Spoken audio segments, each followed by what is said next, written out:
I'm Spenser. And I'm Britain, Ryan Straw. Since 2011, Buckethead has released 317 albums in his Pikes series, brother. And we're going to listen to them 3 at a time, a brother. This is Getting Head. Bucketcast.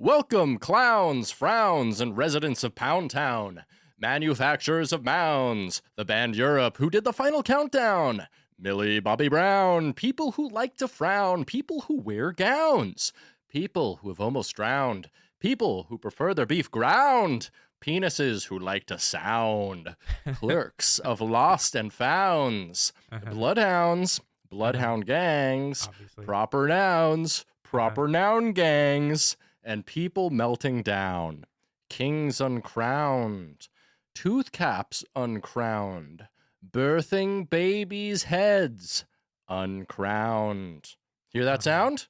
A blinding mix of two dumb idiot kindly dicks. So play your tricks. We'll kick some ass. It's episode 96 of Gettin' Head. Bucketcast.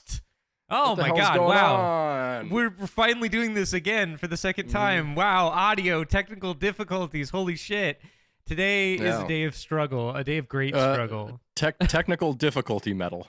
Yeah, exactly. Isn't that just like all metal though? Yeah, that's all metal that you try to play live.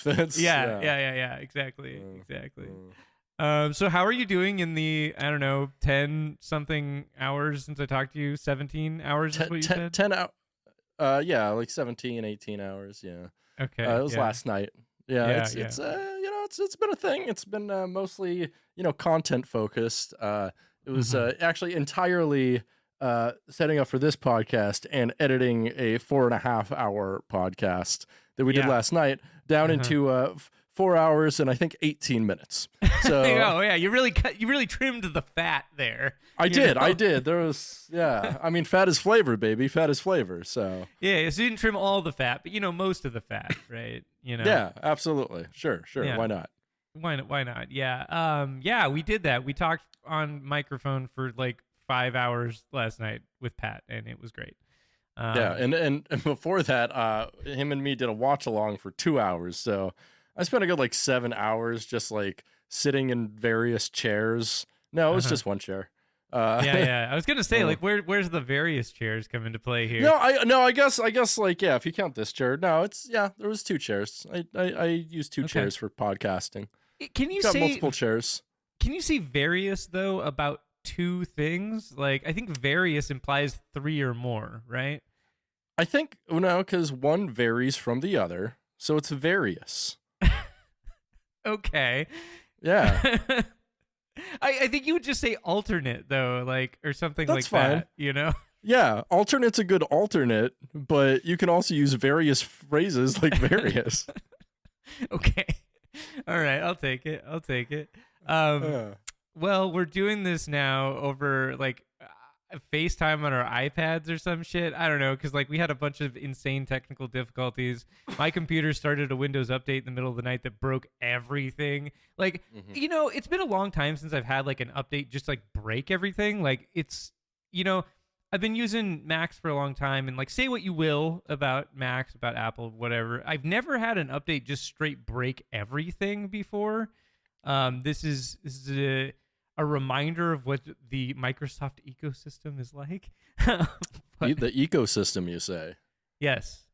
Is that all of Bill Gates' farmland that he's bought up in the United States? Oh, right. Yeah. Well, that's part of it. That's part of the ecosystem. It's not the whole thing, though. You get the Zune store in there, the Zune store, Microsoft Azure, their own color. They have their own color now. They do. They own a color. Azure. Yeah. Yeah. It's interesting. Pretty good. Interesting thing to buy. So you were telling me earlier before we got cut off, you're telling me that you were having trouble getting the final mix of our podcast from last night uploaded. So yeah. Oh, speaking of which, if you don't know what we're talking about our sister podcast, Soy Trek, in which we talk about Star Trek with our friend Pat, and it's a lot of fun. It is. And so something I noticed is, so we talked for Star Trek II, The Wrath of Khan, for about 2 hours and change. Right. We talked for about Star Trek III, The Search for Spock, for about 3 hours. Yeah. And guess what we did with Star Trek IV, The Journey Home? We talked about it for 4 fucking hours and change. Well, over 4 hours. I think the final stream is 4 hours and 40 something minutes. That sounds about right. Yeah, we had a 6-minute break in the middle of it.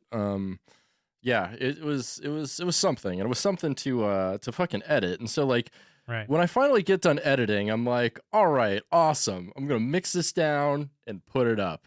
But no, nothing is that easy in this little life. No, it is not. Fucking. So I try to mix it down, and immediately Reason, which is I've never had this message before, but it said, the audio file you are trying to make is too big.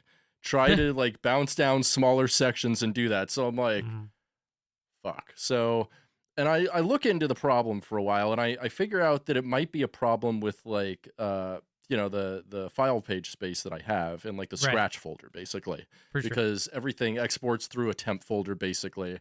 And so I'm like, okay, so maybe I'll just... make a temp folder a way bigger cache somewhere. So I go and try to do that on some externals and an internal partition I have that are SSD way faster and also more, and nothing seems to work. So I clear off a bunch of space on my internal HDD and try to do that. That doesn't work. So I'm like, all right, fuck it. So I bounce down the entire mix in 2 halves. And then I try to put it together in Reason. Sorry, your file's too fucking big. I'm like, no! No, so I do find this tool online where you can combine you can just join audio files. And so I use that, and it bounces it down to a 128 MP3 stereo, right? Okay. And the file at this point is about 680 megabytes. So I'm like, okay, that's a big file, but fuck it, I can throw it up. Try to throw it up on Patreon first. Apparently, Patreon's file size limit is 500 megabytes. Oh no! So that seems I insane. have another. It's 2022. Whose file size limit is 500 megabytes? What are we doing? I don't know. It's Patreon, whatever. They're not a multimedia site exactly. They are, but they don't. They pretend like they're not to cut costs, I guess. Right. Exactly. Server space. They don't want to pay the fucking extra server space, which is why you can't put videos on there. You have to host them off of Vimeo and shit. Dumb. So I'm like, fuck it. So I have a tool, and I bounce that down to 128 mono, which I mean still sounds pretty good.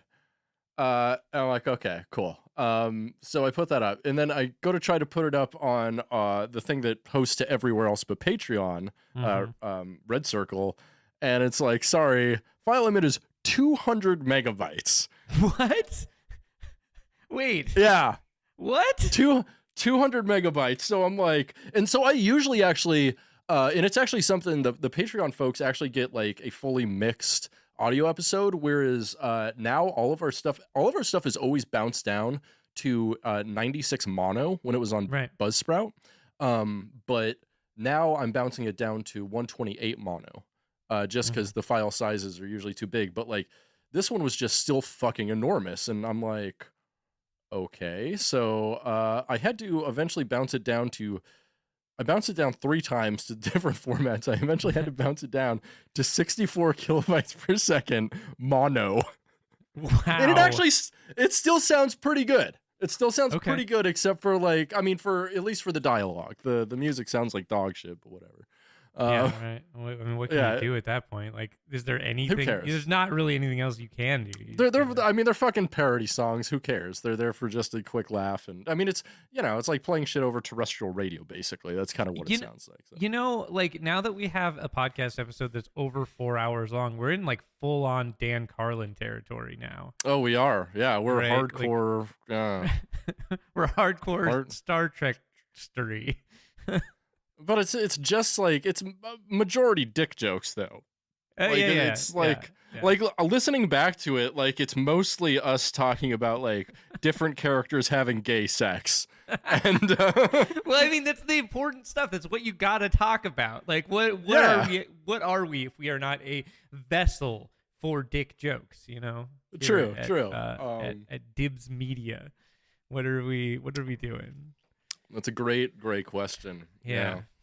Well, that sounds like a fucking saga. That sounds terrible. Have you had any sagas lately? Well, I mean, yeah, my saga was today. Like, I was setting everything up for the podcast. You know, like, so when I'm setting up for the stream, I just gotta I gotta get all of the Pike album covers in there, right? And I gotta get like the text changed and make sure everything makes sense. And so I was like getting all that ready to go, and then I was like, oh, you know what? I keep forgetting to make a little like scene for the Ralph scene, and so I was like, oh, cool, I'll just do that. So we'll be ready to go for that. And so I do that, and I'm like, why can't I hear the music? And I'm like, audio monitoring is on. Why can't I hear this? And then I realized I cannot hear any audio at all from anything. And so I'm like, okay, well, that's a problem. Let's see if my audio interface is working. So I open up like Ableton Live, and I like turn on audio monitoring, and I can hear myself. So I'm like, okay, so I can record audio in Ableton. So I'm like, that's interesting, but I can't do anything else. And long story short, I went through a lot of troubleshooting, and I restarted my computer like a bunch of times. The only thing I can surmise is that the Windows update last night somehow broke the way that this audio interface works with my computer. So next step after this is going to be to reinstall all the drivers for this audio interface and see if that fixes the problem. But the way it's working currently is that like I'm pretty sure I can just only get audio from like one application at a time. But the setting that controls whether or not multiple applications can use the audio interface simultaneously is set up correctly. So it's like it should work, but it is not. So I don't fucking know, but it sucks. And as a result, like I can't use any audio with Streamlabs, and that's kind of a problem. So you know, well, I don't know. Yeah, that sucks. I hate dealing with drivers. Dude. Yeah, like, that's why I could fucking never sucks. be like a Linux bros. Like fucking drivers suck, man. Yeah, drivers are great. It's just like I like my drivers to be fucking automatic. Yeah. You know? So you know what's fun? I actually use Linux for work now. So all of my work is done on a Linux machine. And yikes. No, it's actually Apple? rad. Yeah. Oh, woo. That's no. great. Bleep that one. At the Geek Squad, yes, I use Linux. No, what's fun about it is like I get to open like a new Unix shell to like do something new. So like I have all these like you know, terminal windows open, and I'm just like typing commands into it. I feel like a hacker. It's kind of fun. Yeah, that sounds miserable to me.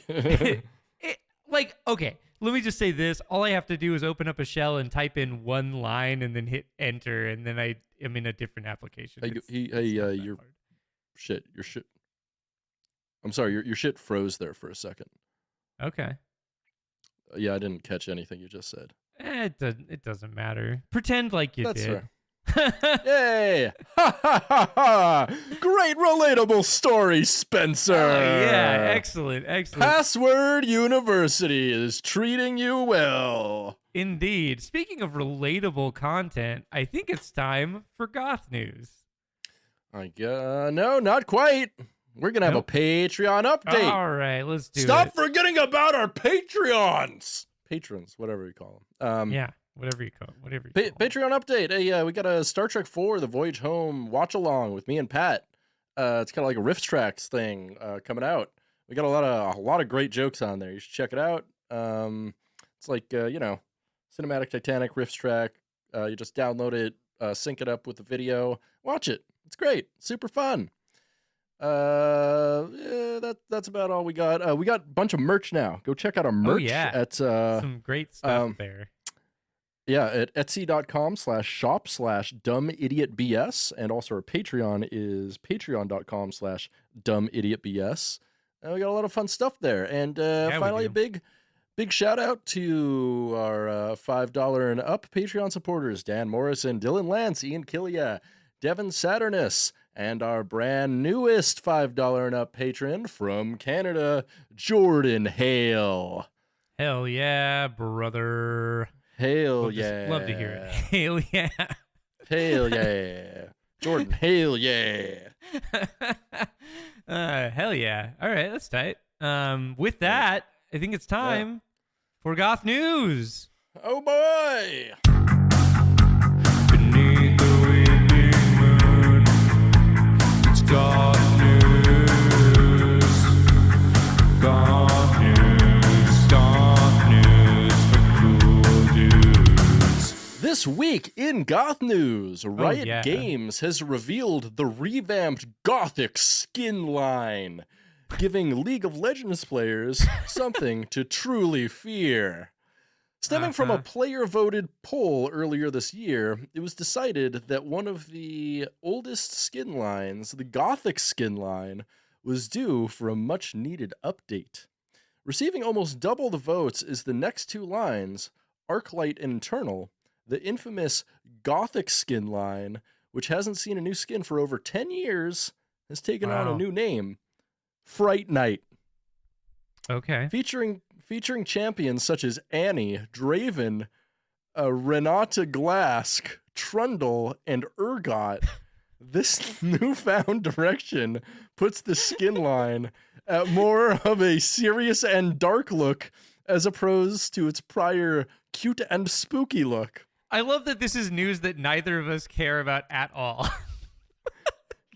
I care about it a lot, Spencer. Okay, yeah, you do? You can tell. Oh, okay. You can tell how much I care about like the characters. Although the developers didn't showcase some of the champions that were a part of the original skin line. Amumu with his Emumu skin and Oriana with her Gothic Oriana skin.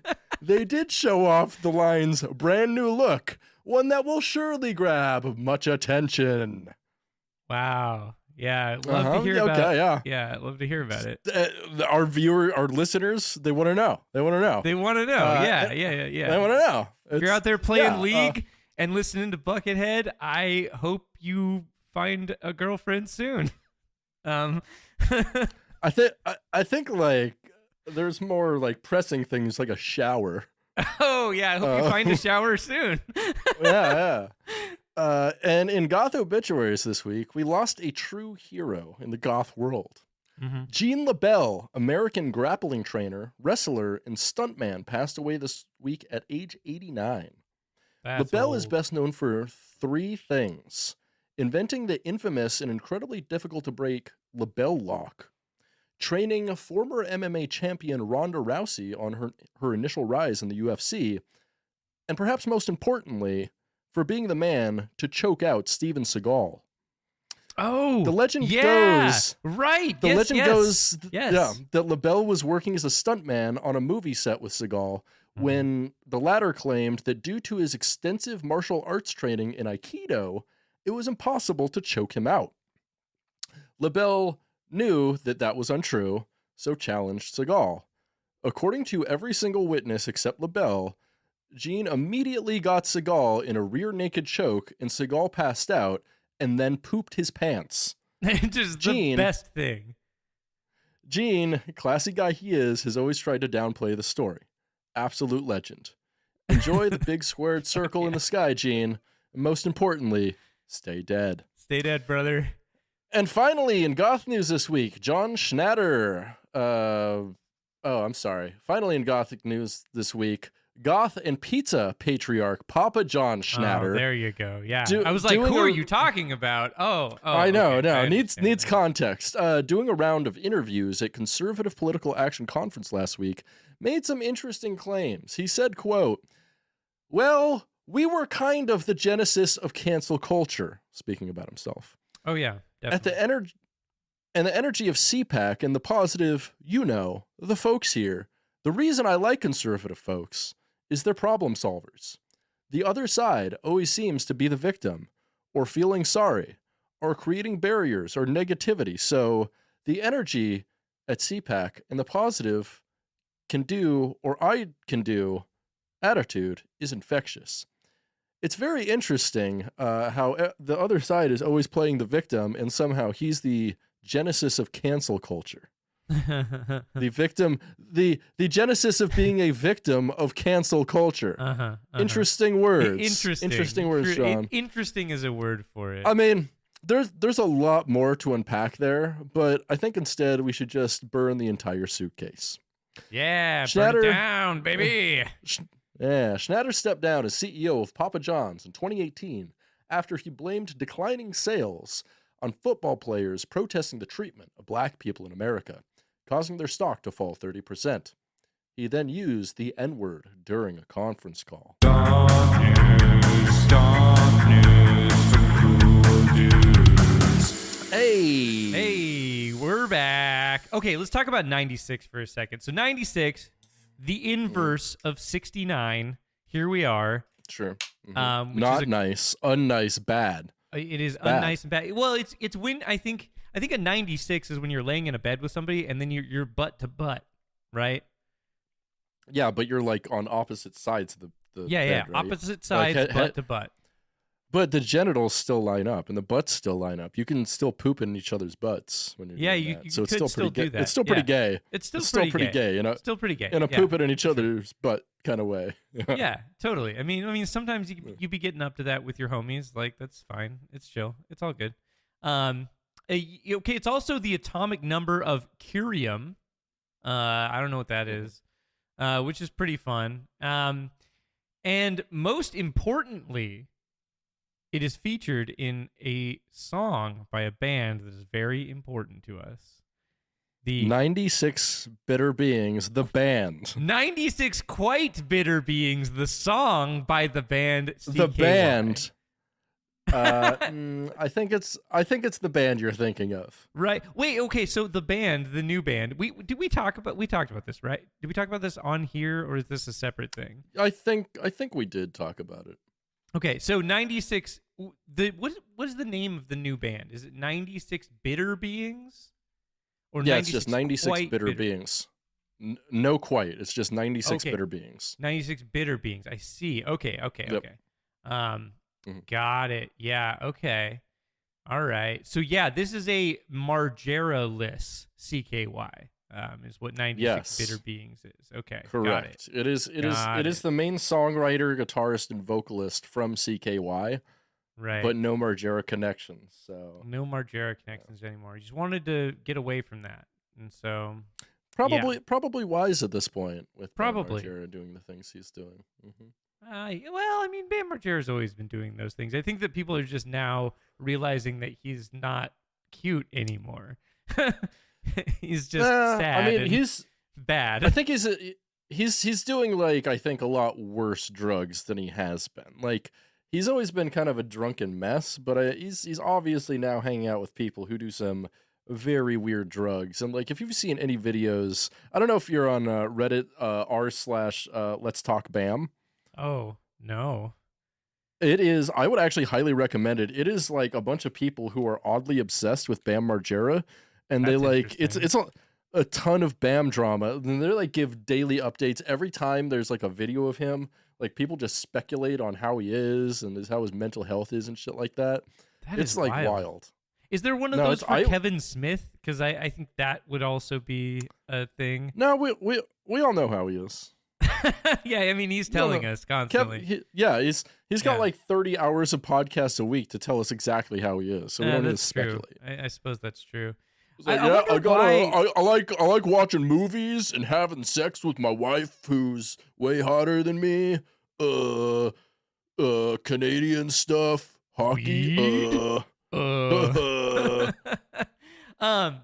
I wonder why Bam Margera commands such a devoted and intense following. You know, I think that's pretty. I think it's probably, I think it's because there are.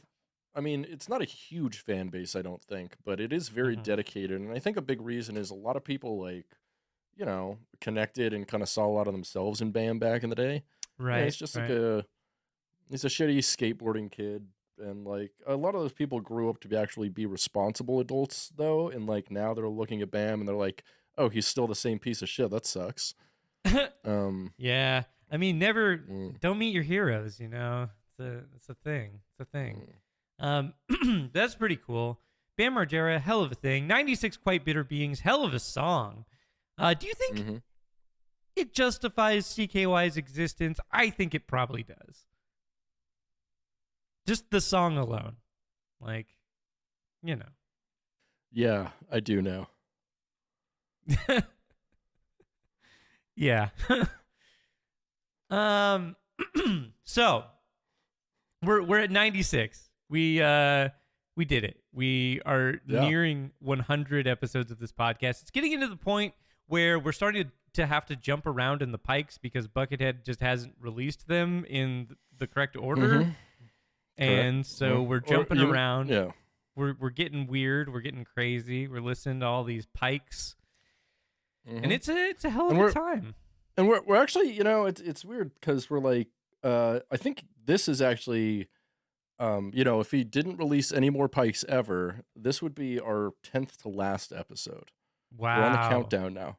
Wow. Yeah. That's crazy. I think we should maybe call this the Ketchup Countdown, but like ketchup and mustard. Yeah. Like Heinz, that's what I thought you were talking about. Yeah. Heinz University. Oh yeah, the call back to a joke I think I made on fucking Soy Trek. I don't know. Yeah, I don't know. Remember. My brain is just a mush of content at this point. I'm like, it could have been a meme I made. I don't care. Yeah, I don't know. Yeah. So yeah, we're up. We're in the Ketchup Countdown. Speaking of Ketchup Countdown, if you had to rank like the popular, the popular condiments. Let's give me a top 3 condiments. Go. What do you got? Okay, just the top 3 condiments. I mean, you can do a top 5 if you want, but I say top 3. I think it's easier. So number 3 is going to be different varieties of mustard. Okay. Do they have to be like? Does it have to be like one thing or just? No, like, you can pick a say mustard in general? genre. You can pick a genre okay. of condiment. Yeah, that's fine. Okay. So mustard's 3. Mustard's 3. You got this. What do you got? Yeah. Number 2 is going to be mayonnaise. Interesting.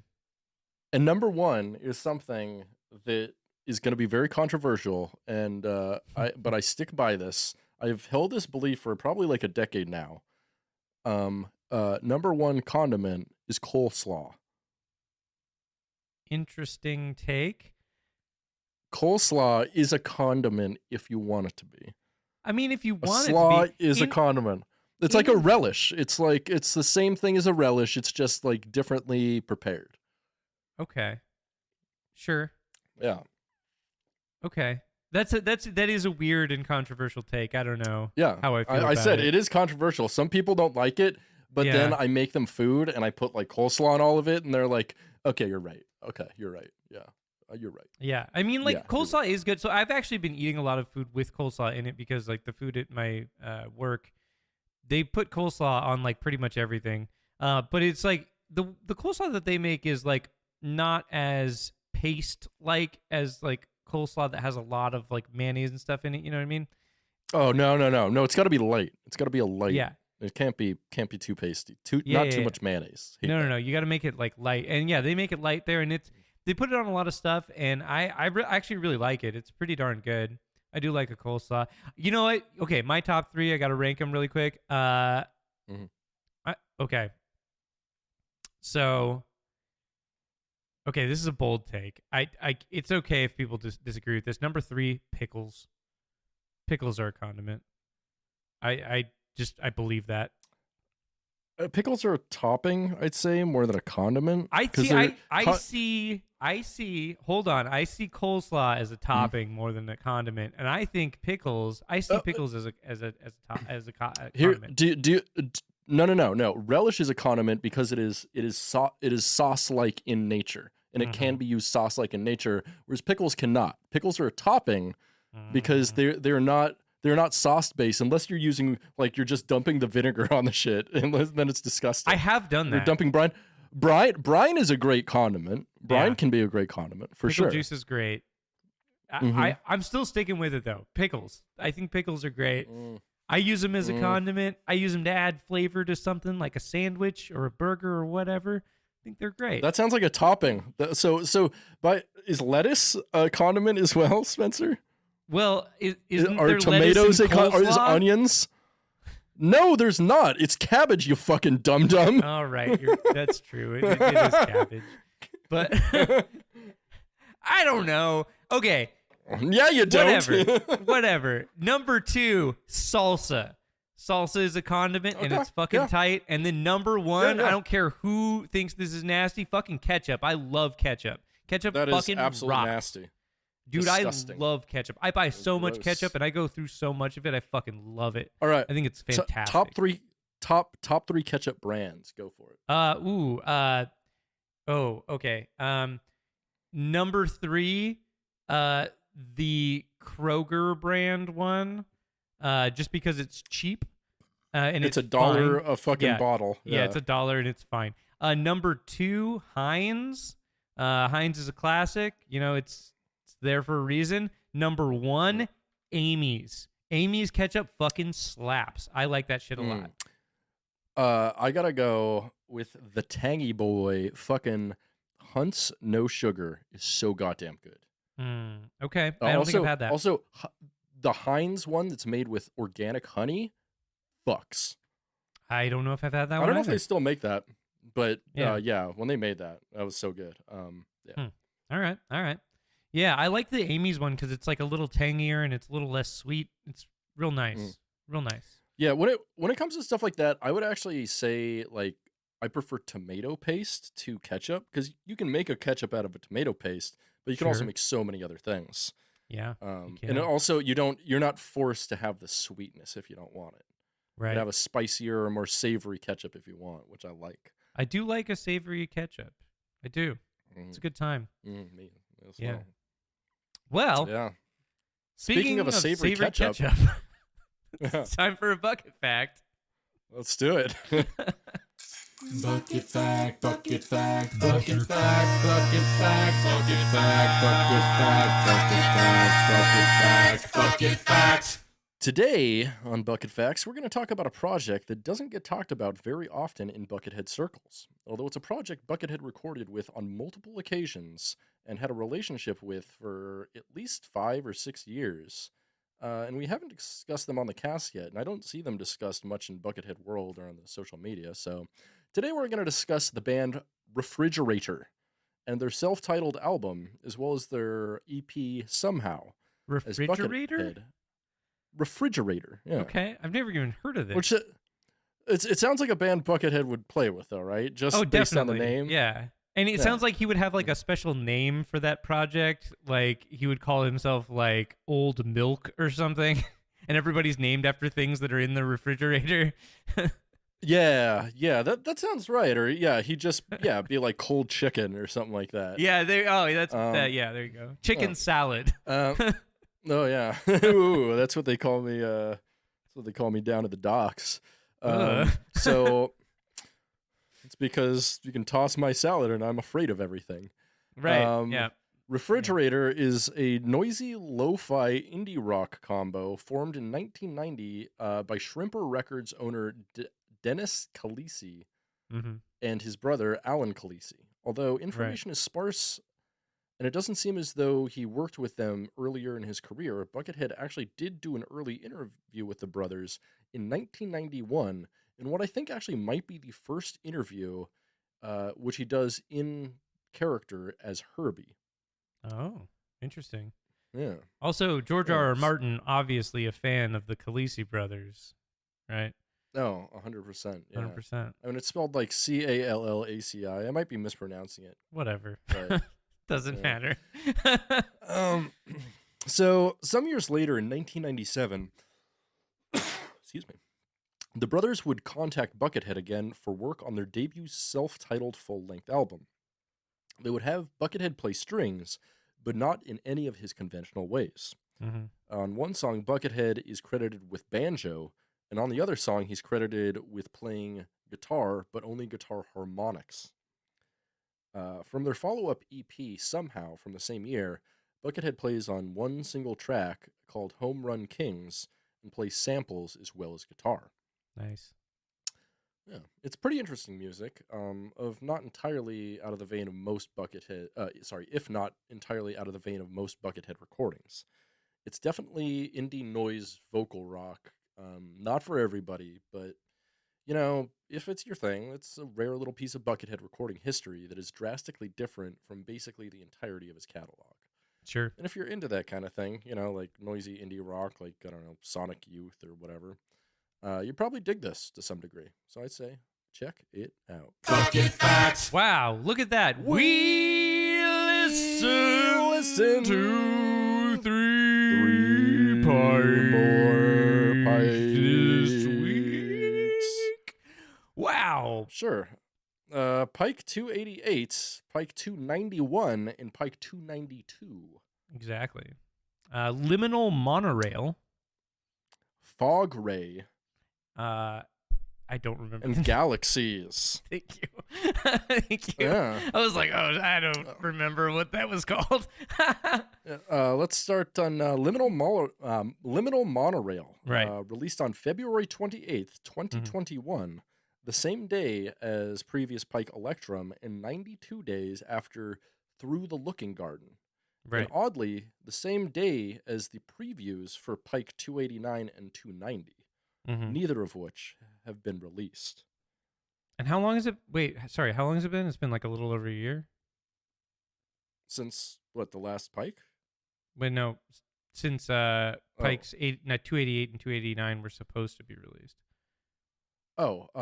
This is February 2021, so year and change. Yeah. Right, okay. About a year and a okay. half. Yeah, okay. All right. So this one, this one's 2 tracks. Clocks in the entire album, kind of a shorter Pike at 27:31. 2 tracks are Liminal Monorail, and then Hawk's Glide. What do you think about this album? It's okay. I don't know. Yeah, it's okay. It's not my it's favorite. Standard Buckethead. Yeah, it's being that it's 2 tracks, the 2 tracks aren't super diverse, and they do get a little repetitive. They for do. the most part. But for the most part, like, the production's really good. The songwriting's fine. It's just like, it's one of those ones where the songs are too damn long. Like after 5 minutes, I'm like, okay, I get what you were trying to do. Yeah. The rent's too damn high. Songs are too damn long. Right. Yeah, it's it's yeah. Okay. Sorry, I lost my notes here, and then I'm trying to find them. This is one of those ones where it's got like one short song and then one 25-minute song, right? Or no, this is the other one where it's just like half and half, The other 2 albums are like that, but this one is like a 14 and a 13 or something like that. Right. Yeah. So these are 2 super long tracks. And so the first one is, it's an alt metal song with like big grungy guitars and little leads and solos, some tight bass and drums. Yeah, and I was really gonna say big synths in the back. Yeah, like the mix here is really good. If I could say nice things about it, I would say like the mix is really good. Like the production's great. Yeah, the production is great, and it sounds nice. And the bass in particular, like, sounds really nice. It occupies like a really large part of the musical, spectrum in this mix, and it sounds really like big, which is nice. The bass playing is not terribly interesting, but it is tight and it is big sounding. So like there is that. But this is relatively like kind of. I'm struggling to say this in a nice way, but it's kind of like lazily paced. It's kind of like it's not super fast. It's not super slow. It's kind of like very mid tempo. Which mid tempo is kind of like my least favorite tempo of music. Definitely. Right? Yeah. Especially with Buckethead. Right. Yeah, because it's just that's where he just explores like being a little bit melodic and like kind of riffing a little bit and just like not going crazy and not going like beautiful and touching and heartfelt. And so, and it's not even in between those 2 things. It's just like him doing his own thing on the side here, which is fine. And it's like a thing that like, I think got a lot of people into Buckethead in like the early 2000s, but it's something that he's really, at least to me, kind of played to death, especially in the Pikes and his whole catalog altogether. Sure. Yeah, it's a whole thing. And that said, though, it's a solid Pike. There's some nice little leads and solos. The synths are nice to hear when they pop up. It is a solid, but not. The synths are like all throughout the album. Yeah. Like, the synths are actually, I think on all 3 of these albums, like there's just a ton of synth pads all over the place. Yeah. And it like gives them a great sense of atmosphere. I really Totally. like the synth pads. What I really meant by that was that like most of the time they kind of like blend into the background and it's there to like accentuate the atmosphere, but sometimes they get a little bit louder and you can like hear them. And so when they pop up like that and you're like, oh wow, this part is really like made better because of these like synth pads, like it's nice, you know. I like hearing that. So Yeah, second track.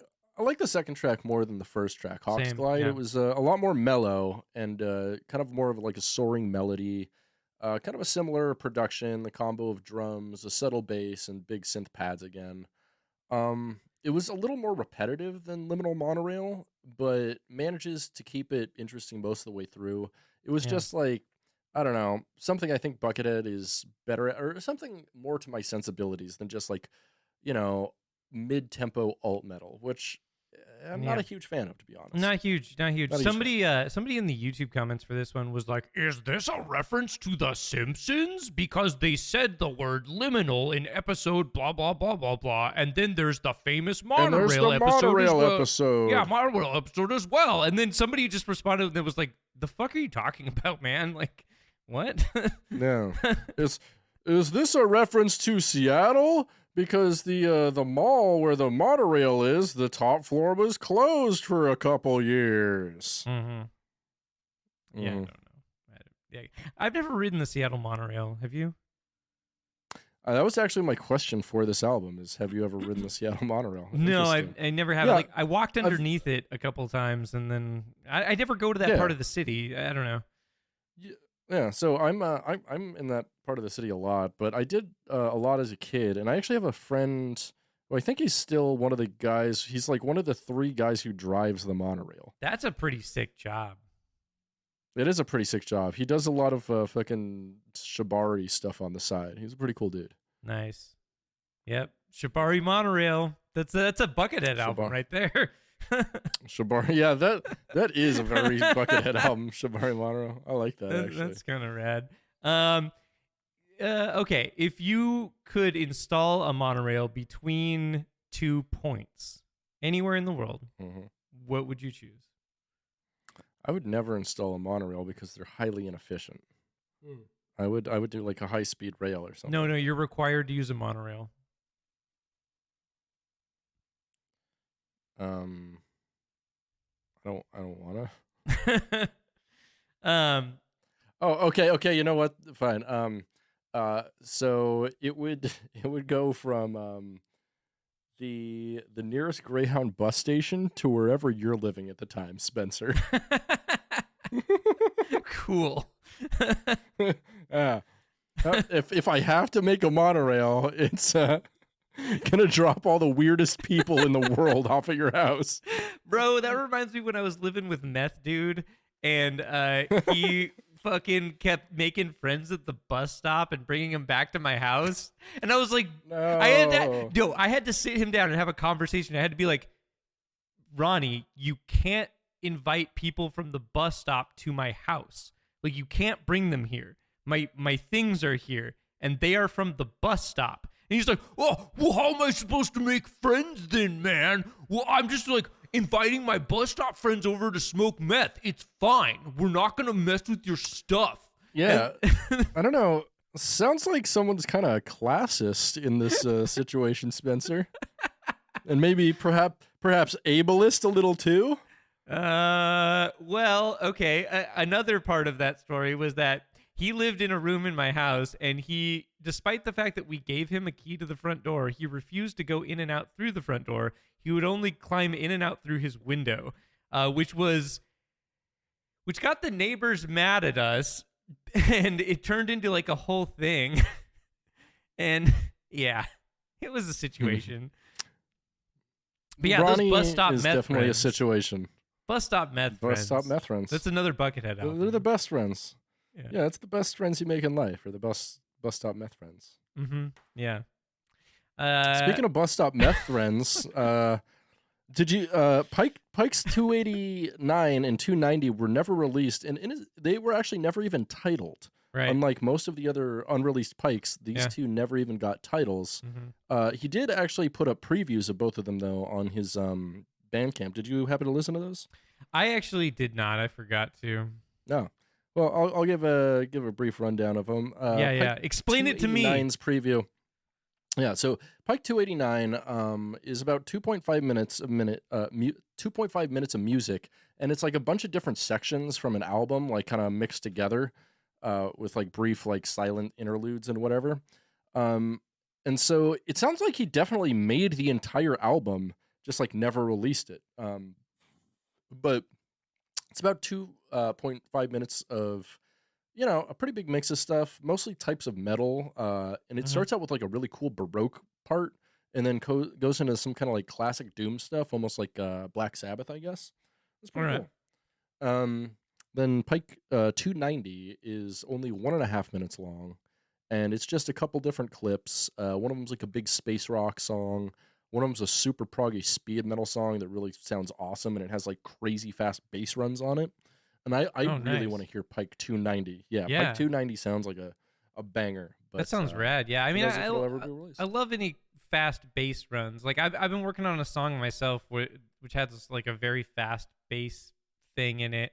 And as someone who is very experienced with playing fast guitar things, playing fast bass things is like it's like different muscles. It's like a different vibe. I'd say there is a point in playing bass. I mean, there is definitely an upper shelf with how fast you can play with like your hands, and like even like picking and stuff like that. There are some things that like are basically only achievable by techniques that are non-conventional, like tapping and shit like that.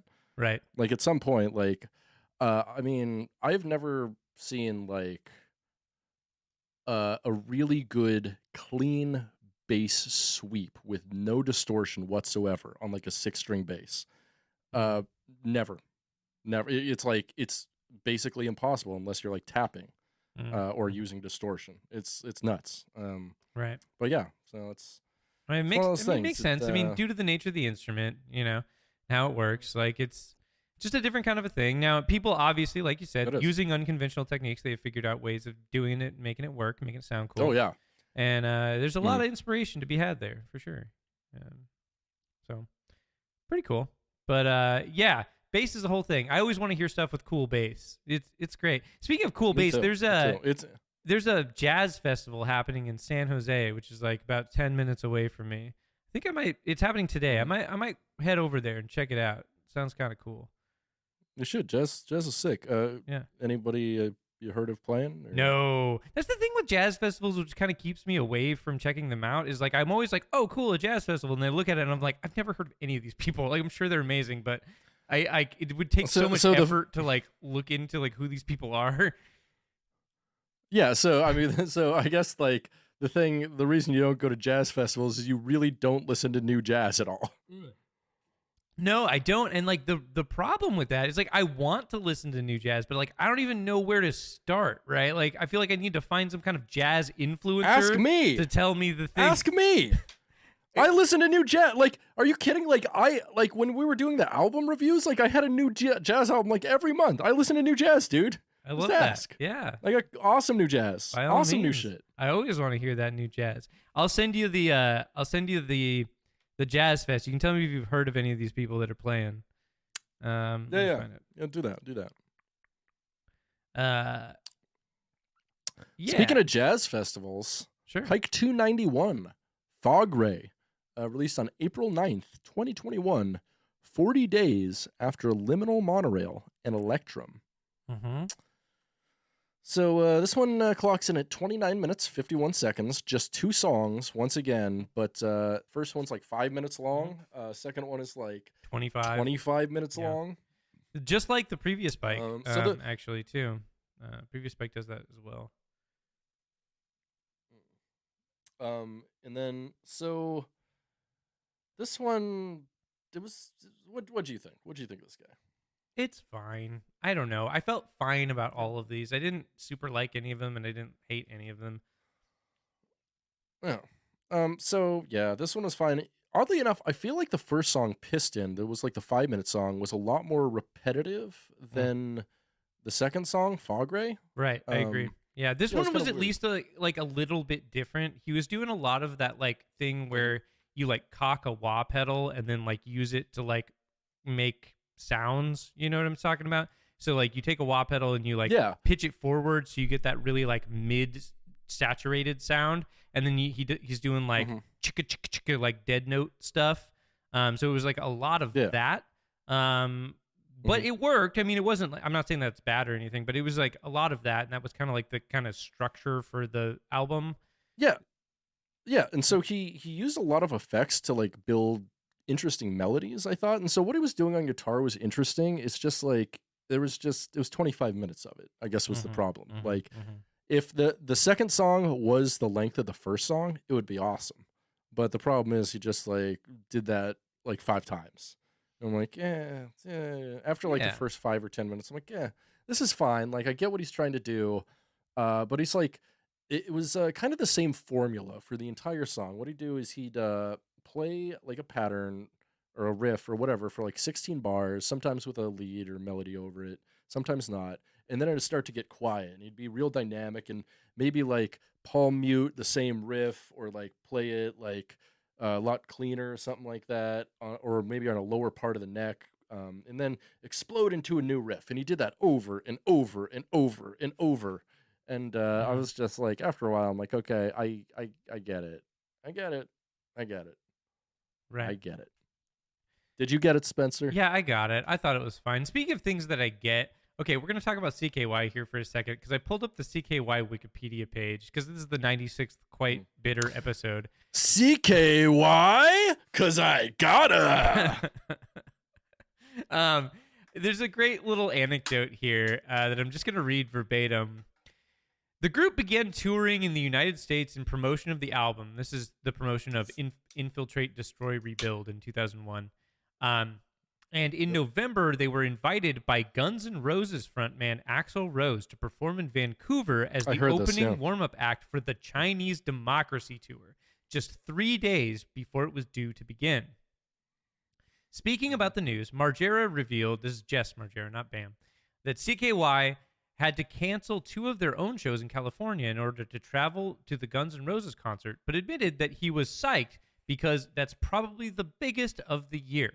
However, due to a delayed flight blamed on, quote, mechanical troubles, Rose failed to arrive to Vancouver in time, and the show had to be canceled, inciting riots started by the audience members. Yep. Yeah, this was a big riot, too. Like, they burned a ton of cars and shit like that. It was fucked up. I remember the news when that happened. How many riots has Axl Rose started at this point? It's just funny. God, if Axl Rose could be like the most effective leftist organizer, because he just like organizes riots on accident.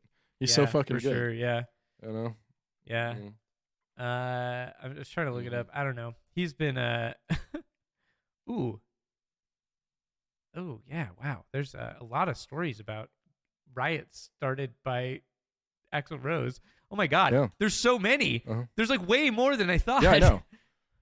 That's what I'm saying. He started like 30 fucking riots or some shit like that. It's nuts. Oh my God. 1991 riot, 1999 riot. Like, oh my God. 2001 riot. Wow. The 1991 riot seems like the worst one. It's in St. Louis. Yeah, they did way cooler riots back in the day, I feel. Like fucking Yeah. The jackboot fucking militarized police have ruined cool riots. Yeah. You hate to see it. But yeah, if this album were to incite a riot, where do you think that riot would take place, and what kind of property would be destroyed? Oh, it would take place inside my intestine, and my butthole and my toilet would be destroyed. Oh, okay, that makes sense. Yeah, right. Oh. That tracks. I'd take that. Yeah, this Pike is okay. It would be a dire riot. Oh,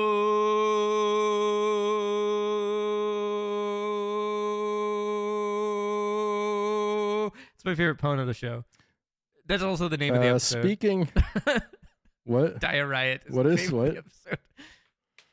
Fine, 1 sec. Riots, whatever. What the fuck is that word? It auto-corrected it to Diarrhiot? Diarrhiot? Probably a French word. I don't give a fuck. Yeah, I don't give a fuck either. Yeah. Speaking of not giving a fuck, Pike 292 Galaxies, released on May 30th, 2021, 51 days after Fogray. Like a month and a half. Yeah, this one. basically. This one, once again, 2 tracks. First one's like 5 minutes. The second one is like 25 minutes. Right. And it's kind of the same thing again. It opens It's up with very a similar, yeah. driving metal rocker. Yeah, it opens up with like a driving metal rock song that's fine. And then a song that's like more down tempo, a little more diverse. But this one kind of has more like a southern bluesy vibe. Sure. Or maybe a southern rock, or sometimes like a southern metal vibe, but it's like, I don't know, it's slow and it's all bluesy, and I'm not a huge fan of the bluesy stuff, as you know, and I don't think you are either. I'm not. This one was fine. I didn't just hate it, but it was like the previous Pike. It was fine, you know.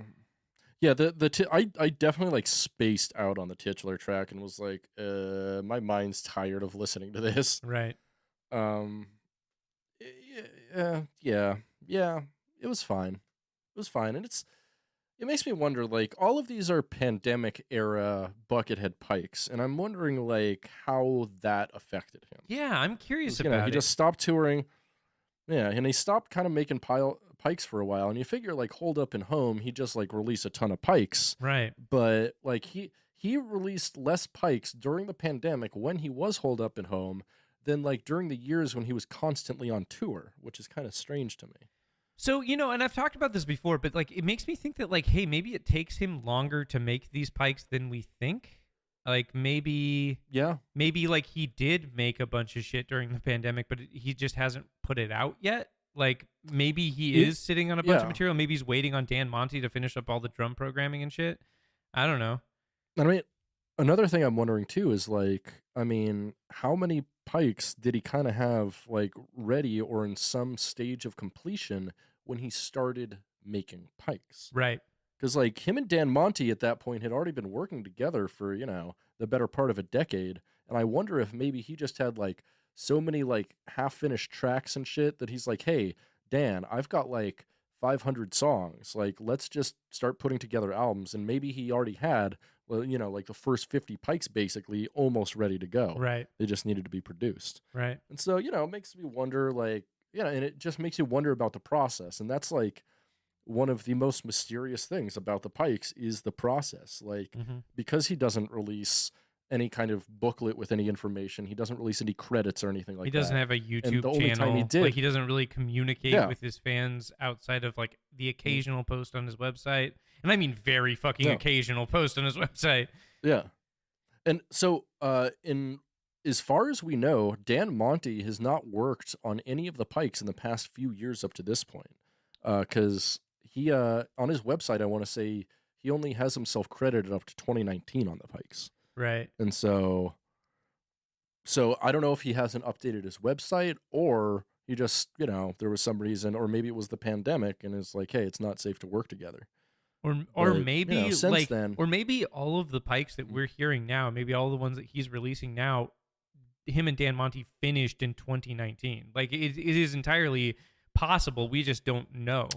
You know what I mean? yeah, because I mean, he, coming up, he does have a couple Pikes that he definitely made in 2019 or 2018 or 2017 because they're live Pikes, and those are the last times he played. And so, you know, it opens up a whole box of mysteries, and much like Buckethead, like, you know, if we ever get any answers, it usually just brings up more questions. So, what's the use in unraveling the mystery if it's just going to be a greater mystery beyond? Right.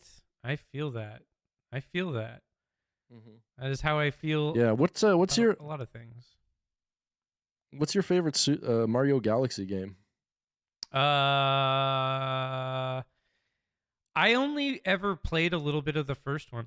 I never. So here's the thing. They're all fantastic. So despite being a huge fan of video games, despite playing a lot of video games for my entire life, I have never owned a Nintendo home console. Never in my life. Wow. No, that being said, I did have a Game Boy. I had a Game Boy Color. I had a Game Boy Advance. And then for a very brief time, I had a DS. But that's it. I think the Nintendo console I've played the most is definitely the Game Boy Advance. That was the one that I definitely played the most. But yeah, I never had a Nintendo home console, so there are a lot of games that I did miss out. Now, many years ago, I say many years ago, but it was probably more like 2 or 3 years ago. The past few years, it felt like a lot of time. I did load up Mario Galaxy in an emulator and actually play a little bit of it. And that game seems fantastic. It really seems great. It's got such a charm to it. Yeah, it seems awesome. Yeah. Did you play both of them?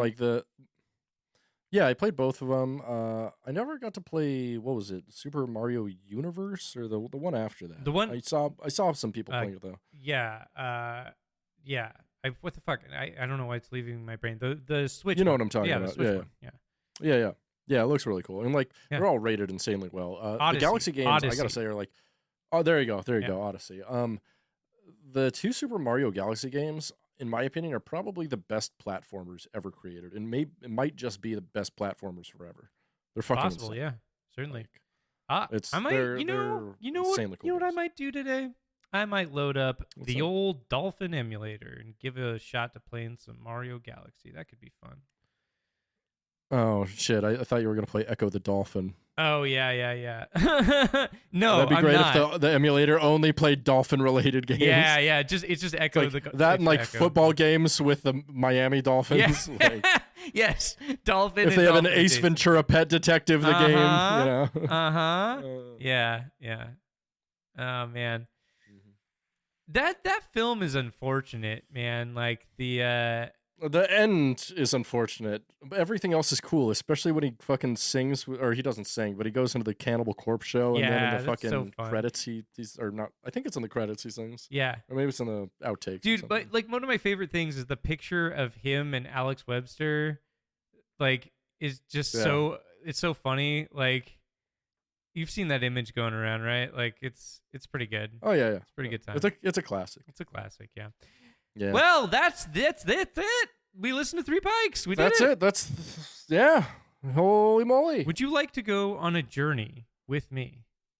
I would love to go on a journey with you. Where the fuck are we going? We're going to the fucking bucket void, brother. Whoa! Statements from the bucket void. Bucket void. Oh my God!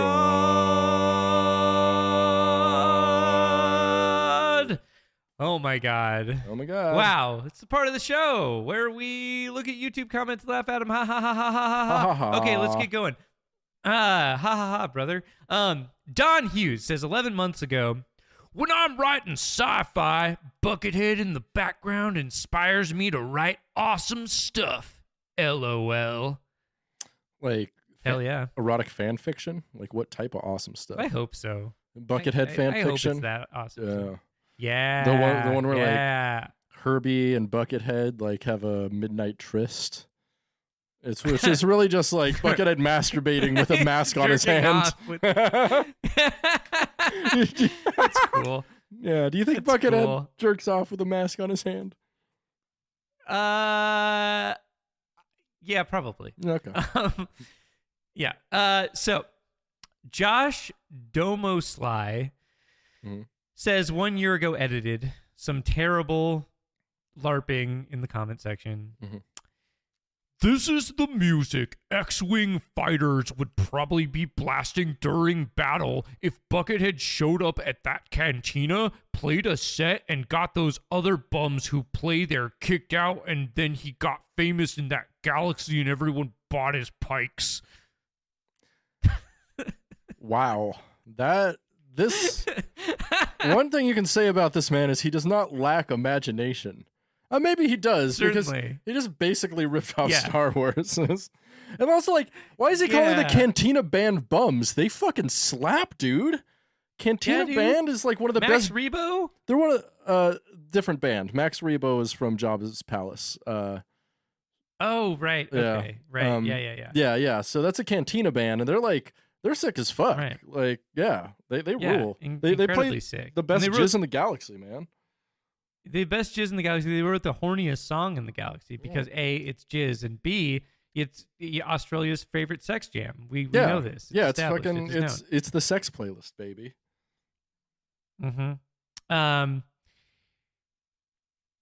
Arthur Johnson 2 months ago says something that doesn't make sense. Mm-hmm. Talented musicians are fairly common among artistics, but the creators that follow nothing but their inner voice, if they're real lucky, just might lead to painless death, or an outlier, parentheses, a statistical anomaly. This outlier, comma, is named Buckethead. What's his point? I don't know what this means. What's his point? I don't know. Is he saying like lots of artists can be good, but Buckethead's good?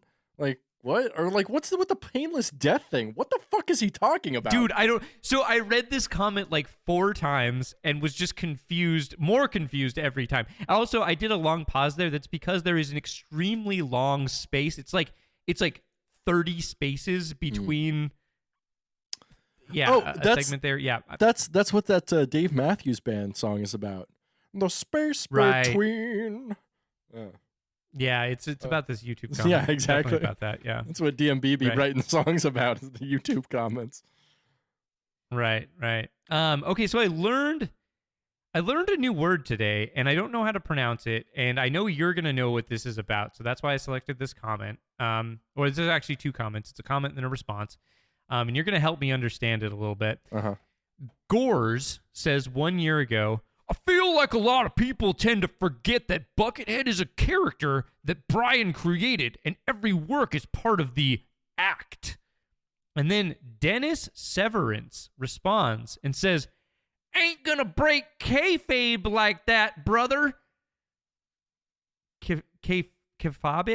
Kayfabe? Yeah, you got it right. You know what this is? Yeah, it's kayfabe. So it's a term in wrestling, and actually it extends to everywhere else. Basically, where like people are putting on a performance. Kayfabe is the idea that like as a wrestler, you are in character like at all times, basically, and your actions should always support what your character is doing. And so like in kayfabe, if you're a heel, like even if you're a really nice person in real life. Like, you have to be a dick all the time. Yeah, like a kid comes up and like asks you to sign an autograph, you just like sneer at him or something like that. And or if you're a good guy, even if you're a dick in real life, if a kid like tries to give you a high five, you give that kid a fucking high five. And that's what kayfabe is. It's like, and a lot of people are now realizing kayfabe extends to everything, and that like, like Joe Manchin and Kirsten Sinema are part of the, democratic capitalist project kayfabe, and they pretend that they're the boogeyman on the fucking Democratic team, so the Democrats don't actually have to do anything for the American people, and they can only just do an upward transfer of wealth to fucking corporations. It's all kayfabe. It's all a fucking act. It's political theater. Don't love to see it, actually. Hate to see it. But interesting word. I'd never heard that word before. I looked it up, saw it was a wrestling term, and then was like, all right, cool. This will give something for Britt to talk about. Yeah. So I threw it in there. Yeah. YouTube user Ch says 1 year ago, definitely Buckethead over anyone. Zappa is not even in the list. Anybody who thinks Zappa is considerable doesn't know music. Zappa was like... This wasn't a response to anyone I either. love This that. is just I love that. Solo. Just like solo Zappa hate. That's why I love it. Yeah, like, just hating on Zappa. We need more of that on the internet. There's too many bros who just love Zappa. I want more people to be like, yeah, Zappa sucked a guitar, and then just like watch comments explode. I would love that. I should do that. I should do more Zappa No one trolling. disliked, or responded to that that sucks. comment. I'm surprised there's no Zappa stands in the comments. Right? Okay. This is one of my this might be my favorite YouTube comment of all time. It's really good. YouTube user Regular Guy says 2 months ago, edited. I grew up on Van Halen and the like. When I became a Christian, it was hard for me to listen to that stuff. Now with Buckethead, no lyrics, all just good jam. Praise God for Buckethead. Well, it bothers me when people like decide to do a thing in life and make that define everything they do. And Christianity is one of those things. Like, it is definitely one of those things. Yeah. Especially like evangelical Christianity, they're fucking nutters about shit, and they're like, "Oh, you can't watch that movie. It has anti-God messages." I'm like, "It's a fucking piece of art, man. Like, it has all kinds of messages, and like by suppressing that, you're just like, you know, putting yourself in a fucking echo chamber where like just disregarding reality entirely. Like, and that's how people, you know, you go from media to news sources, and like that's how people get living in fucking fantasy lands and conspiracy theories." Totally, dude. I think it's super funny though that Van Halen is too hard for this guy. Van Halen, really? Like, what exactly is like anti-God about Van Halen? Well, when he said ain't talking about love, I think he was talking about fornication, Spenser. Hot for teacher? Oh yeah. Not very Christian message. That's true. Can't argue there. The fucking Not very Christian. Van Hagar song Right Now, that's about helping people. You think Christians do that shit? Some of them kind of do, but most of them don't. I mean, on the whole, systemically, they don't. Like, the money and resources that are given to churches versus how much of those resources go to help people is a pittance. It's a pittance. Yeah, you hate to see it. You really do hate to see it. You know what you love to see though? Anna Angela, 1 year ago, says, "Someone please tell me there's a comment about what Keith this is. At least like the first movement. I really want to know." So Britt, my question to you is, what's your favorite musical Keith? My favorite musical Keith? I think all Keef and any hash concentrate is going to be musical. No. Keith, the name. Oh, Keith? Keith. Oh, Keith. Yeah, and it's capitalized too. So they typed Keith. I think they're talking about Key, but they typed Keith. So we're, who's our favorite musical Keith? Keith Richards, I guess. I guess so. I think that's the only one I can think of. I can't. Oh, how about Keith Moon is really cool. Yeah. There you go. Yeah, it's another good musical Keith. Love to see it. Love to see it. Keith Urban. He's not my favorite though. I'm gonna go. I'm gonna go with Keith Moon. Fucking from Emerson, Lake and Palmer, Keith Emerson. There you go. That's a great one. Jazz pianist Keith Jarrett is also great. You've got, of course, Cool Keith. Right. That's all. It's a lot of musical Keiths. Yeah. Yeah. Okay. So, Play Good Stuff says 1 year ago, "Always amazed. Outstanding, brother. 70 years young. Got my axe out again." Gonna start chopping heads. There you go. I love, as I've stated before, anyone who lists their age in a YouTube comment, I'm always going to love it. I always want to see it. It's my favorite. I want to see something you never see is like, I'm 24. Like, no one ever has There was one YouTube comment that we talked about in a previous episode where it was a guy that was like, "I'm 30 and I like blah, blah, blah." Like, that was a very rare one, though. Very rare. You never see that. It's very common. It's very uncommon, Yeah, I think the least common age to say in comments has got to be 24. And, like, there's a distribution graph, a fucking bell curve that goes out from there. And although, like, it peaks again fucking at, like, 60. Or I guess it's an inverse distribution graph. Yeah. Because, like, there's tons of people. I'm 12 years old and this is the only music I like. New pop music sucks. And then the other ones are like, "I am 97 years old on my deathbed and I just discovered Buckethead. I just got my axe out. Gonna chop some wood." Like, yeah, we love all those. So, Britt, the time has finally come. Whoa, with Morris The Day? return. What? No.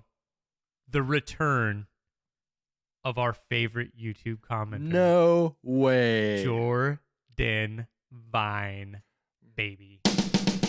Master of the ship key, a bucket bot divine.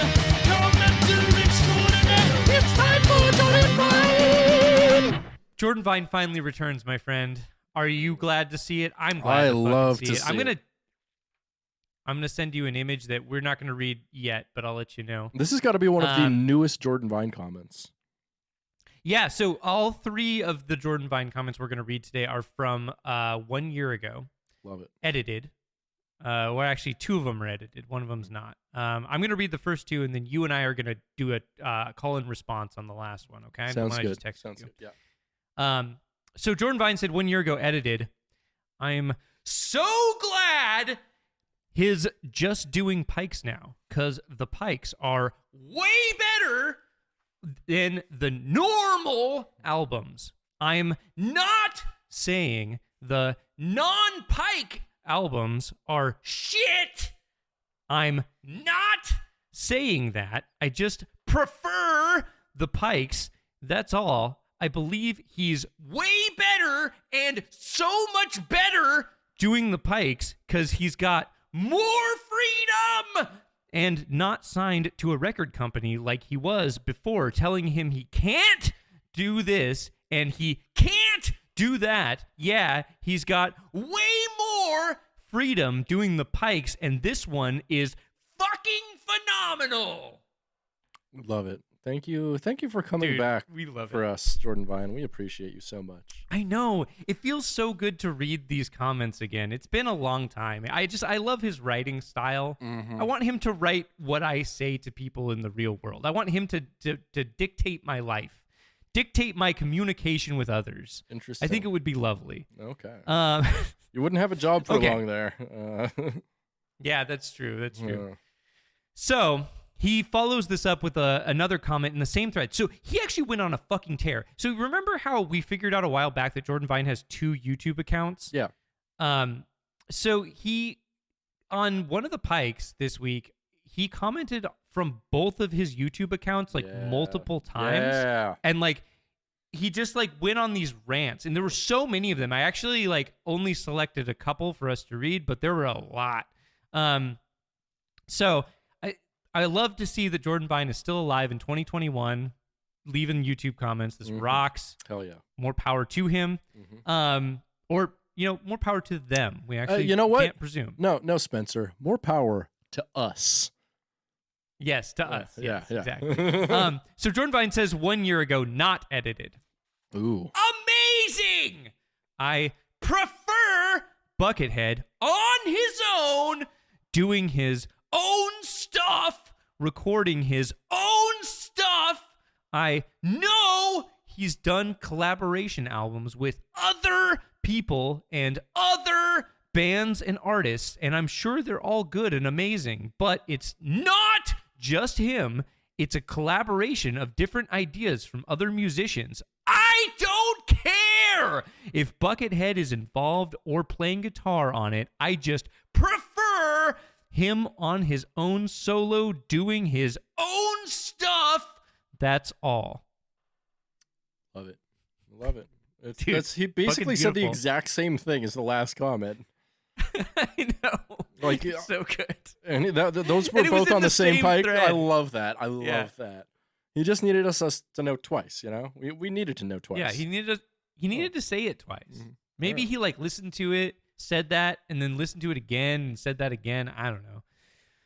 So I texted you an image here. Yeah. Do you want to lead or should I? We're just gonna. I'll start here, Okay. and we're just gonna do line by line. We're just gonna go Yep. back and forth the way that it's split up here. Okay. Yeah. Got it. To me, Buckethead is the best and greatest guitarist to ever in the entire history of music to play the guitar. No one else is better. No one. Okay. Fine. Someone might say Slash. No, not. Don't yell slash. Someone might say slash. Someone might say Vi. Someone might say Satriani. Another might say Gilmore. Another might say Clapton. Another might say Zappa. Callback. Another might say Petrucci. Someone might say someone else. Someone might say someone else too. Fine, if you think either of them or someone else is the best, then fine. But I truly believe that Buckethead is the greatest to ever play the instrument, to be honest with you. Jordan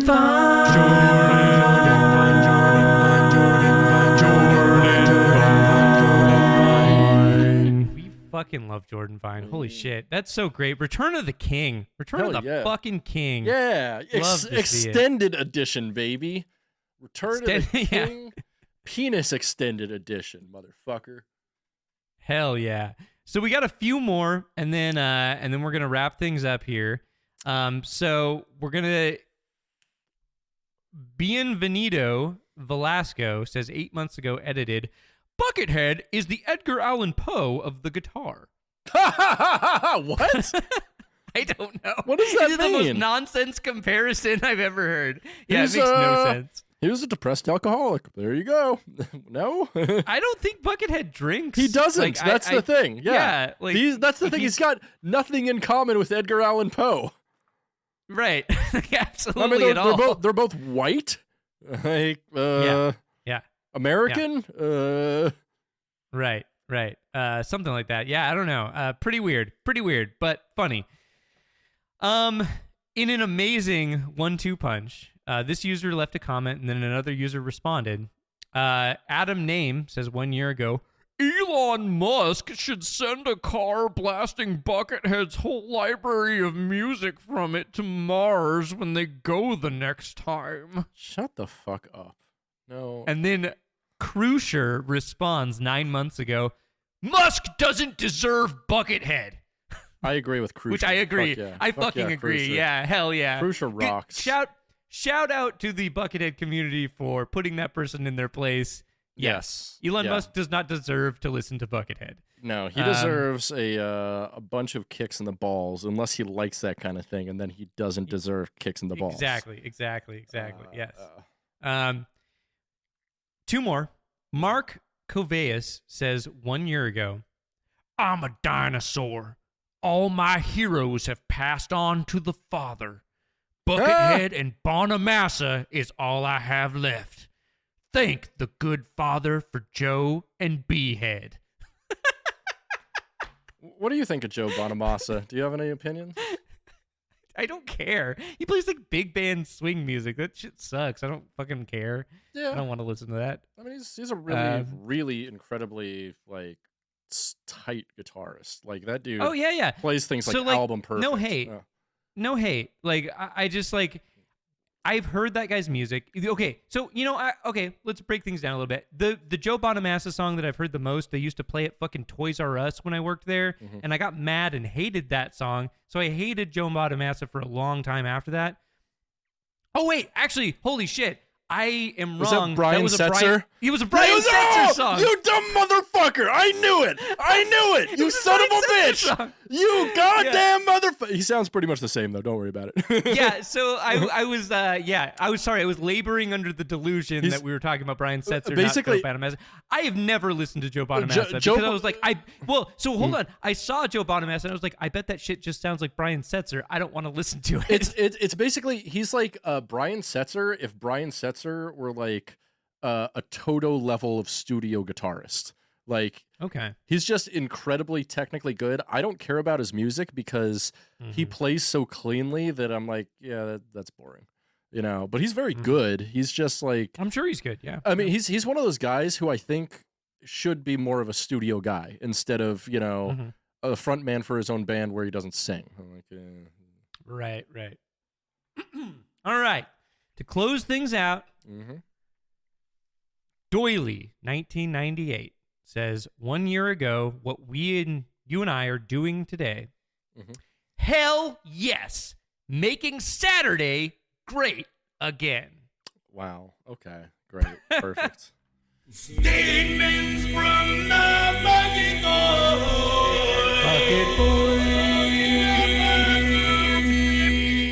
Oh my God. Wow. Oh boy. Look at that. Oh boy. We're at the part of the made it show through. where we recommend a thing. If we want to recommend a thing, what do you got to recommend this week, Spencer? Well, so I have been dealing with being very sad lately. And that's a thing that we all have to deal with every now and again. Hopefully not all the time. But as a result of trying to cope with that, I started working out. And I've been working out consistently for over 2 weeks now. Nice. And it's, it doesn't solve the problem, but I gotta say it helps a lot. Yeah. Just like getting your body moving, like making yourself feel a little bit stronger, feel a little bit like better, like you're actually like doing stuff, and it just releases a bunch of like chemicals in your brain that just help you feel better. A bunch of chemicals in your brain and a bunch of chemicals in your body. Like, I mean, right. Yeah. Like brain chemicals can like help your body feel better too. And so certainly. And they can, working out helps you sleep better too, which is a huge thing when it Definitely. comes to mental health.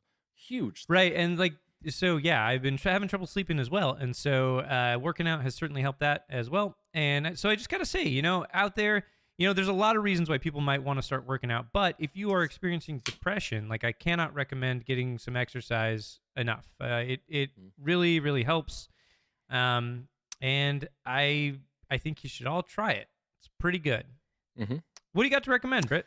I'm going to recommend the exact opposite thing. X-Men the Animated Series from 1992. Fuck yes. I love that show so much. I've actually watched through all of it somewhat recently. I'm almost done with all of it. All of it's up on Disney Plus. So I've just been going through Disney Plus lately because I have it and it's ad-free and, they have some good content on there. Like Disney has a pretty big library, especially of like, they have a huge library of fucking nostalgia. And so lately I've been watching X-Men the Animated Series, which fucking rocks. Darkwing Duck, which fucking rocks. And actually, another thing I gotta recommend is fucking Gargoyles. That shit slaps. Yeah. That cartoon goes so hard. Fucking one of the main characters is played by Jonathan Frakes. And then another one of the main characters is played by Marina Sirtis, both of them respectively Riker and Deanna Troi from Star Trek Next Generation. And it's awesome. And like, there's like 5 other cast members from TNG who do voices on there. They're just not regulars. Yep. Michael Dorn is on there. Yep. Bunch of people. Yeah. Geordi is a recording character. LeVar Burton rather. Yeah. It's fucking old cartoons, old nostalgic cartoons. Fuck, dude. And also, dude, they really do. The theme to fucking animated X-Men is the best theme. It slaps harder than any theme to ever exist. It's so good. I completely agree. It's it's so fucking good. Like fucking Transformers isn't as good as the X-Men theme. It's so fucking I completely sick. agree. Wow. Yeah, and it's done on like all like good. MIDI guitar, and it sounds so shitty, but it's awesome. I fucking love it. Awesome. And the intro animation is so sick, where it's like zooming through the characters and they're all doing their special moves and stuff. Fucking love it's so tight.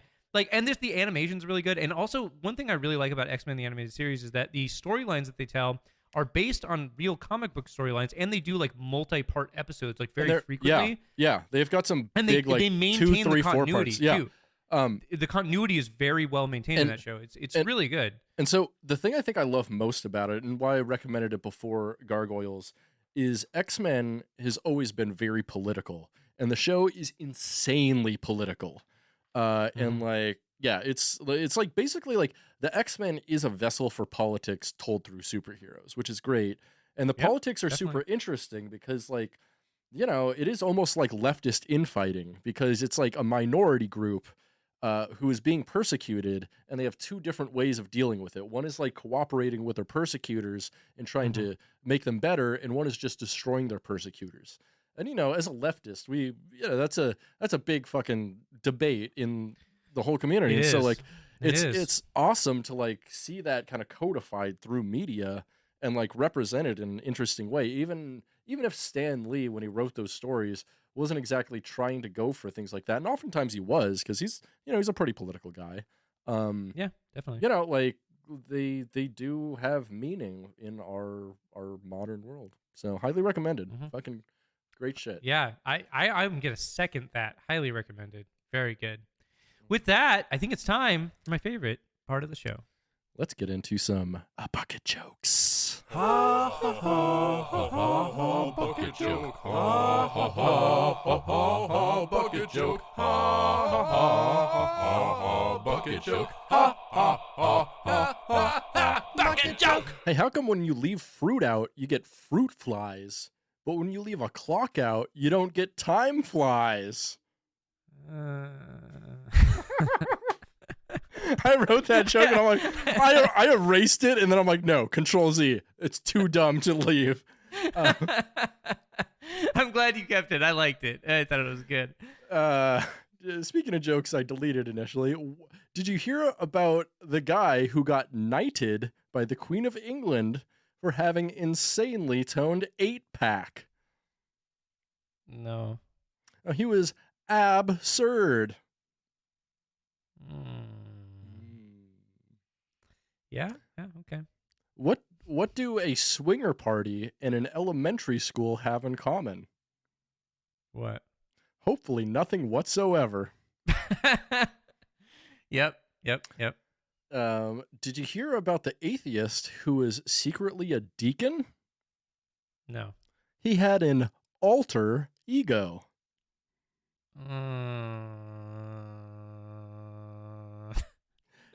Threatening letters to the president are a lot like boomerangs, except instead of gravity, the Secret Service returns them to you.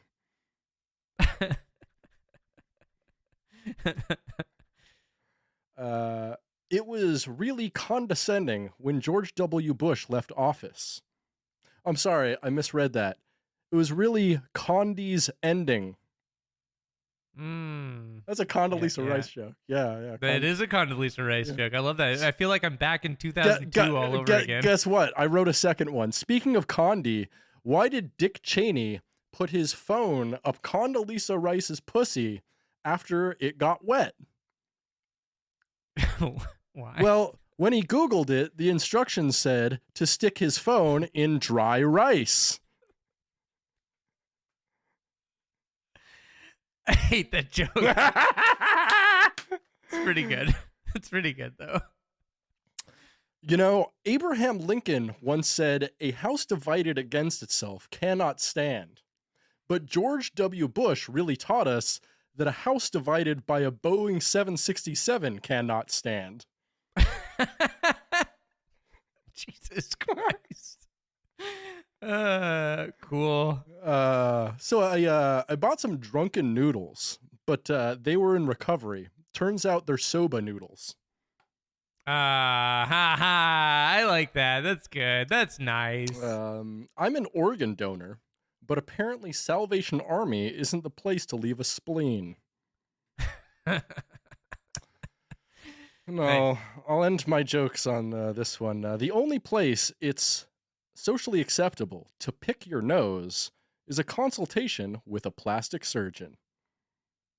Oh. Hey. All right, let's get into some bad jokes. I scour the internet for the worst and most downvoted jokes on Reddit and other places. So let's get into some of these.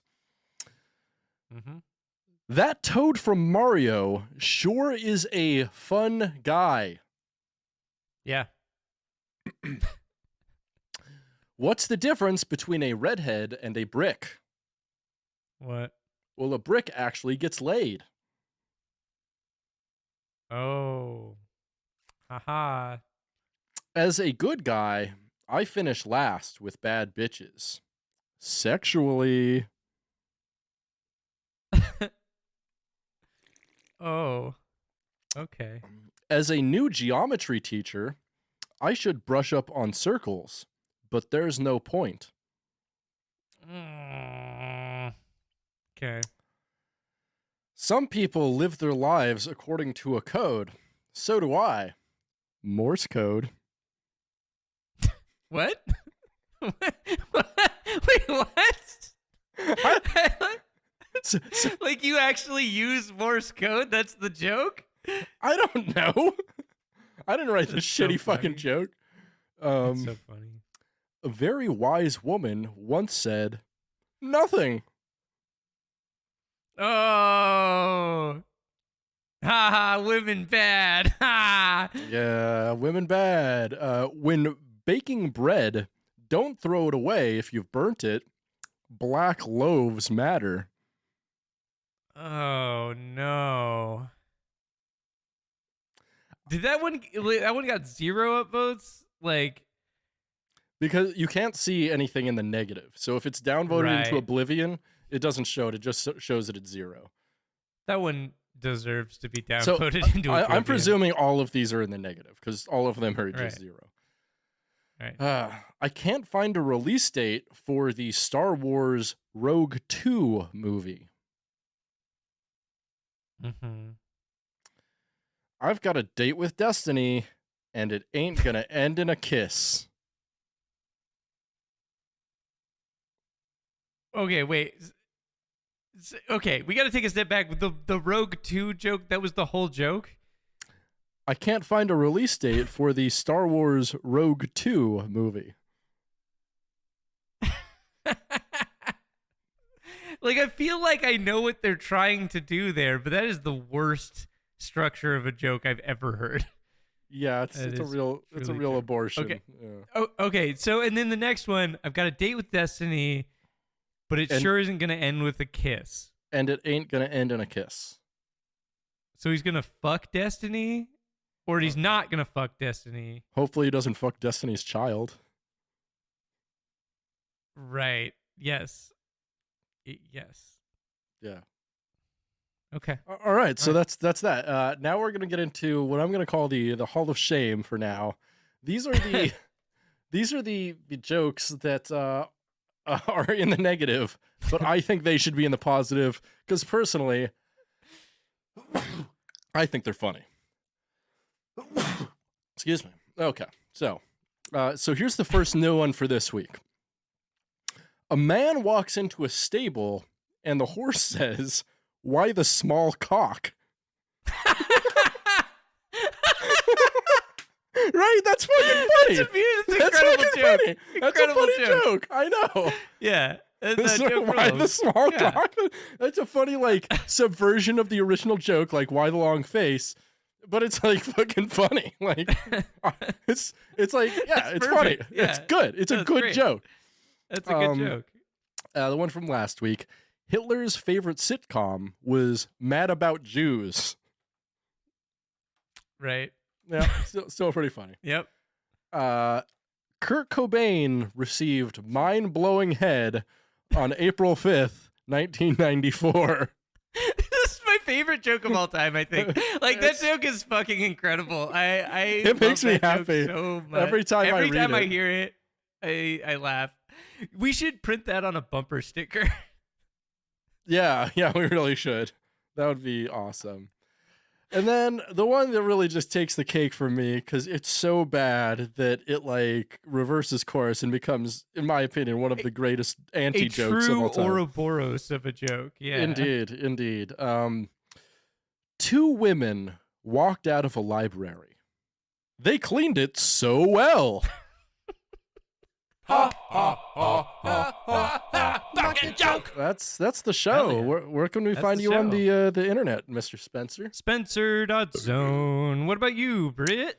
You can find me, or you can find the cast at a Bucketcast on most socials, or go to patreon.com/dumbidiotbs to check out our entire library there and both of our shows and all of our fun Hell yeah.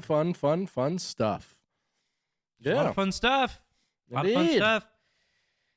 With that, I have been Spencer. And you know what? I've been Britain, goddamn Britain. You've been listening to Gettin' Head, a Bucketcast. Cast. Stay greasy, Bucketheads. And namaste, brother.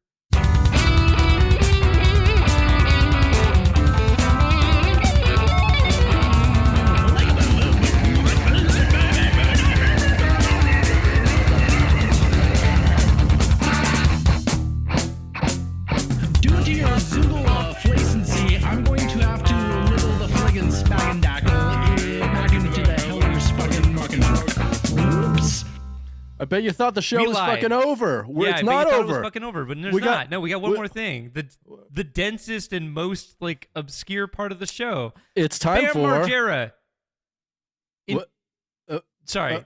It's time for epic Ralph battles. Epic Ralph battles of in history. You can't try to get laid or watch people. You gotta go out and get that job. What a waste of pleasure. What a waste of pleasure. What a waste of pleasure. Oh, wow. Look at that. 2009, Bamuel Margera released his seminal film, Ming Hags. It was actually a seminal film. Seminal film, Semen. Ming Hags, that includes our favorite scene of all time. Each week, we each rewrite the scene and read the rewrites to each other. This is weird. I know. Just go with it. Yep. Britt, who are we starting with today? It's up to you. I don't really care. Let's do mine first. I think All yours right. is easier to. We both did historical ones today. Oh, absolutely. It looks like mine is a biblical one. So my favorite Bible verse, which is 2 Kings 2:23, is a story, or is a very short story in which the prophet Elisha, son of Elijah, is made fun of for being bald by some kids. Oh, is he the one who? They're like, Oh, I know exactly what happens. This is like They're the like- best story they're like- ever. yeah. They're like, hey, bald head, and then he gets mad. He curses the kids, and yeah. then God sends 2 bears to maul 42 of the children. Like, where are these bears showing up in fucking like Israel, dude? Like, what the fuck? I don't know, man. I don't know. Wild. But this is a conversation that happened between Elisha and God. Alright. You want to be so I'm Elijah going to- or God here? You're going to play Elisha, who's the Ralph character in this case, and I would like you to do just a classic Ralph voice for it. You It's a got it. classic Ralph voice, all right?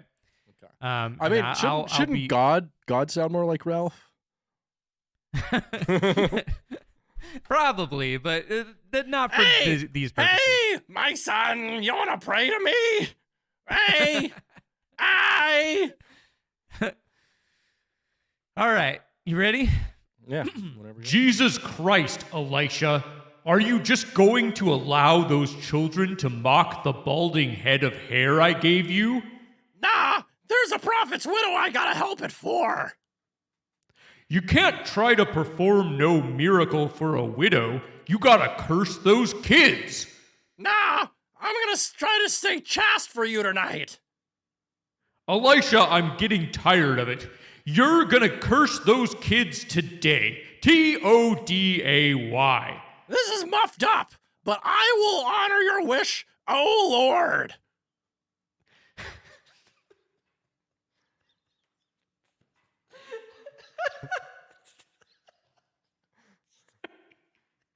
It broke me.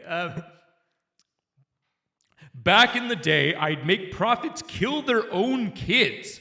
I'd like you to understand how chill I am being about this. Your chillness is as resolute and unwavering as the side of a barn.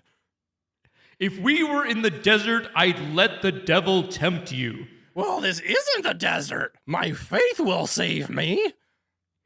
I can't believe I gave my only begotten son to save you. I am saved, oh Lord. What a waste of son. My name is Eliza. In fairness, your bald head does make a good target. By the end of the day, 2 bears will maul 42 of these insolent children. See this curse? It's gonna hurt those kids. Grow some hair! I thought a bear would be more Yeah, that was appropriate than a fitting. That was cat. very fitting. Yeah. So that your read of that line like fucking destroyed me. That was, that was Oh amazing. Lord. That really got me. It's really good. Honestly, like Ralph the Bagger reading the Bible on audiobook would Yeah. be objectively one of the funniest pieces It of audio really to ever would. exist. It would be Like- hilarious. Yeah. And their members were the size of donkeys. All right. For God loved the world so much that he gave his only begotten son so that you might live. Our God who art in heaven, hallowed be thy name. From kingdom come, thy will be done, on earth as it is in heaven. Give us this day our daily bread, and forgive us our trespasses as we forgive those who trespass against us. For thine is the power and the kingdom in heaven. Amen. This is unhinged. I love it. I'm here for it. Yeah. All right. Give us some context for yours, Britt. All right. So listen to the dollop. You listen to the dollop? Dollop's great. They've been recently doing a dollop on, it's a big, like, 4-part dollop or something on Aaron Burr, who famously killed Alexander Hamilton and who is famously and perhaps infamously the villain in the play Hamilton. Right. And basically, all of the history in the play is fucking wrong, and Alexander Hamilton was a terrible piece of shit monster, and Aaron Burr was actually the hero of that entire story. But his career was ruined by shooting Alexander Hamilton. So I don't care who you are here. I'll be Hamilton. You want to be Hamilton? All right. Hamilton is the Ralph character. Right. We can do a regular Ralph or not. I don't care. Nah. All right. Nah, Aaron Burr. Okay. Yeah. Sure. All right. Jesus Christ, Alexander Hamilton. Aren't you supposed to stop slandering me in the press today? Nah, Aaron Burr. I've got to be Oh, sorry. I read that wrong. Let's start again. Jesus Christ, Alexander Hamilton. Aren't you supposed to stop slandering me in the press today? Nah, Aaron Burr. I've got to be a pro-slavery British loyalist at 4. You can't be no bullshit federalist. We gotta have that duel. Fine, but I don't want to die tonight. Hamilton, I'm getting tired of it. You're an imperialist, a fascist, and pro-British. You don't belong in our great nation of America. We're gonna duel today. T-O-D-A-Y. This is muffed up, but fine, if we must. Back in the Revolution, we would shoot turncoats like you. You couldn't shoot the side of a barn. If we were still in the war, I would slice your throat with my bayonet. But we're not in the war. My shooting will save me. I can't believe I even help your rise in politics. I'm in politics? What a waste of influence. My name is Hamilton. Your dog-shit politics make for a good target. Certainly after I am victorious, I shall continue my success in politics. And they shall write a musical about me in 250 years in the future in which I, Aaron Burr, am the hero. Bang! Well, looks like you're dead. That was great. Nice. Hell yeah. Well, that's it. We fucking did it. Did. You certainly Rock and did. roll. Rock and roll butthole. All right. Yeah. I'll talk to you later. Send me your track.